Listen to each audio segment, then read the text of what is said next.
buurtii kaaraamardhaan la isla koray dambaa fidqooyin iyo macawisyo badan u siibanayaan mar haddii liyuugii la soo safay marna kabta marna dhab shan xidig laakiin kow calankayga karamar bababanaya geedo jaamacadda kulbiya oo anaa dhiga baado boqorkii codkan la jooga kun xariiri kaaso somalian rap diimana king cobra inta kale waxay jiraan ruwaayadii xamxam kika kululaadana yukisad marji yaaba isgaari nin ragi saaxib weligaa ha yaraysan haw fiirsan kuwa kugu naxsan dee weligaa qof hoos fadhiisan dee nin raga saaxiib ha yaraysan dee wax leema waana igu daysan dee aniga iyo adiga yaa maraansan dee maba rumaysto qof marqaansan ingiriis camal waan ku gumaysan fankaan saaxiib waan ka shaqaysan hanti iyo lacag baan ka samaysan dooda badan dhagahaan ka furaysan 1 milyan 3 days ma rumaysan hay fududaysan waxaan arkaa marax adigoo dhuusan sharma boy wiilka raabka ereyada waalida ee isku toosan u samaysta siday tahayna ugu reema iyo baarqabka fanka ilka casiqays oo qurbacyada yaryarka doonaya inuu ku tunto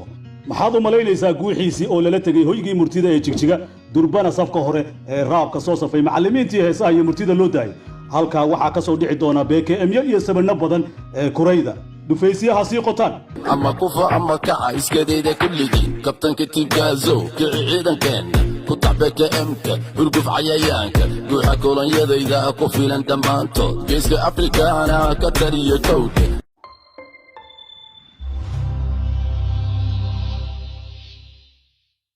kaftanka markaan ka saarno raabka la Soomaaliyeeyay ee da'yartuna ka daba dhaceen meel aan la soo qaban karin ayuu sii maraya barnaamijkeenan cusub ee heesta iyo heesaga waxaanu diiradda ku saaraynaa heesaha hoggaanka u haya fanka kuwa qisooyinka gaarka xambaarsan kuwa midhaha macaan ee micno sameeya iyo fanaaniinta wax soo saarka leh ee kaalinta hore ku jira qaybteenan koowaad ee barnaamijka heesta iyo heesaga waxaanu ku soo qaadanaynaa hardanka iyo loolanka ay hobolada qaar ugu jiraan siduu fan miro dhal ah uga hadhi lahaa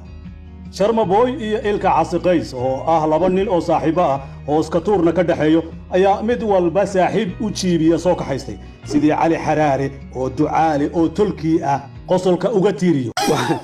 waxaan ku hadlaynay gundhiga sheekaduna waxay noqotay inuu garab la'yahay ninkii gacalkii ka taga sharma boy oo haatan ku sugan magaalada Minneapolis ee dalka Mareykanka mataankiisii maslaxna marinka Djibouti ku soo macasalaameeyay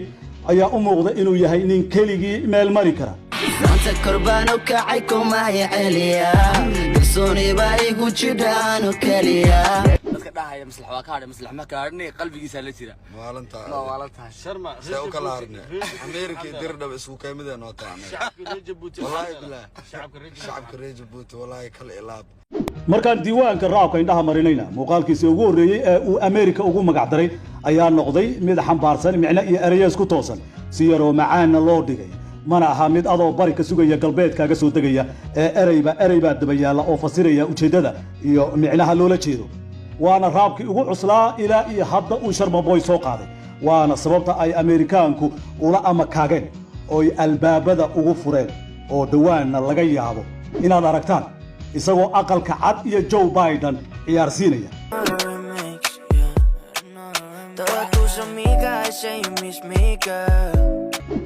hadda yalsaniina wiilku dad hansarela ayuu ka soo jeedaa deliba adeer waa oo farmaajo diray waa tuulaha isagu taa ka hadlaya farmaajo ma noo baneeyay biladii madaxweyne xasan sheekh miya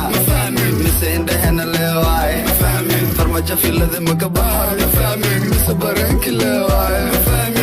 xagga shacbiyadda marka laga hadlayo Sharma waa nin shacabka la haysta oo weliba hablaha da'yarta ay la hayaan si kastoo uu erayo halisa u qaado iyaga lugta saddexaad bay hayaan lugtayda saddexaad qabso dabiixa baqin foorarso jaabara macawusta iga dhacday saaxiibadii baa xitaa hees taageera la soo garab istaagtay iyadoo leh fartuu doona ha qoro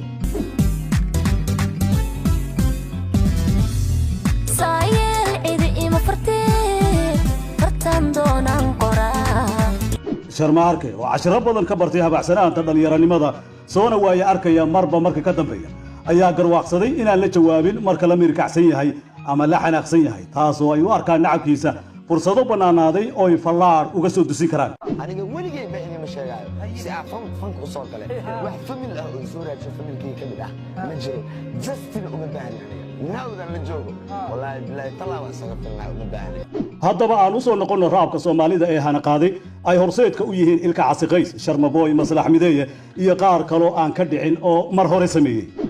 boqorka raabka ilka casaqays iyo hobolka geyiga xariir axmed waxay toga faafan ku soo bandhigeen hollywoodkii u darnaa tan iyo haabiil iyo qaabiil oo la isu soo hub gurtay ninkii sharma ahaa geeska afrika waa loogu xoog sheegtay mooye in maraykanka looga daba iman dooneen geeska afrikaana ka taliya kowde sidii kubadda cagta aan kugu mooleysan dictatorkii fanka ilka casikaab habaar laynagu kari waaye akaramasegina malaha wuxuu daba socdaa tartanka iyo loolanka loo ruclaynayo cidda geeska looga dambayn deni farmaajo filladii kasaariye isagii ma galay qays oo warcelinta tuuta u soo toshay duulaan xoog lena soo kiciyey ayaa leh cayayaanku godadku geli lahaa sii qoto xariir oo yaraantiisi loogu naanaysi jiray king rapper ayaa hadduu mar qays la midoobay waxa la fishaa waa dhagaxyo raab ah oo sidii roobka u hooraye dallada bir ah ha la sii tunto ama kac ama kuf hayskadeedine ama kor ama hoosay kuurine konton sano kobtan mara gaadhinaysidee habar laygu kari waayey ha karaama seegin waa cabdiaskar oo idiin le qaybtii koowaad ee barnaamijka heesta iyo heesaaga waa naga inta kommentiga inoogu soo qora heesaha iyo fanaanka aad u aragtaan inaan qaybaha xiga ku soo qaadanno ballantii aan qaadnay ee heeskii ka raystay bukaanadiina dabkay soo saaran tahay nala socda wiil Soomaali ah wiil Soomaali u soo baxay ma iyo wiil qabiil u soo baxay ma iyo wiil famil u soo baxay ama abwaan kaliya ma ihi fanaan landara dagay banaan